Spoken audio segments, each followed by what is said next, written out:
কি বানাচ্ছো মাম্মা মিটা রাতে? এটা উমা কি এগুলো? এটা হচ্ছে পরোটা রোল পরোটা রোল? কি হ্যাঁ। নাম এটার দেবে? পরোটা রোল? বা পরোটা র্যাপারও হতে পারে। আচ্ছা, এটা কিসের? এটা পুরটা কিসের? ভেজ? হ্যাঁ, ভেজ। আলু আছে আর মটরশুঁটি? মটরশুঁটি, পেঁয়াজ, বাহ। তারপর কারি পাতা আর সর্ষে ফোড়ন দিয়েছি।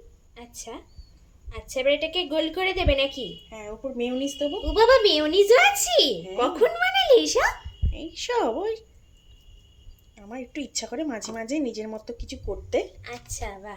সেই এটা জন্য তো বানিয়ে মেয়োনিজটা তো হোমমেড, তোমার হাতে বানানো, অসাধারণ। মেয়োনিজটার জন্য পুরো একদম ফ্লেভারফুল টেস্টি হবে। হ্যাঁ, তাহলে একটা কাজ করো, এইটা দাও আর একটা বানিয়ে দাও, দুইটাতে আমার পেট ভরে যাবে। ঠিক আছে। এটা এরকম র্যাপ করে দেবে, তাই তো? হ্যাঁ, এটা ফয়েল wrap। পেপার থাকলে ভালো হতো, দেখতে হ্যাঁ। ভালো লাগতো। ঠিক আছে, ঘরে বানানো। আচ্ছা, রেডি? রেডি। অসাধারণ। আর একটা বানিয়ে দিও, হ্যাঁ, আর একটা খাবো। হ্যাঁ, এই যে একটা দিচ্ছি। হ্যাঁ, ঠিক আছে, বানিয়ে দাও।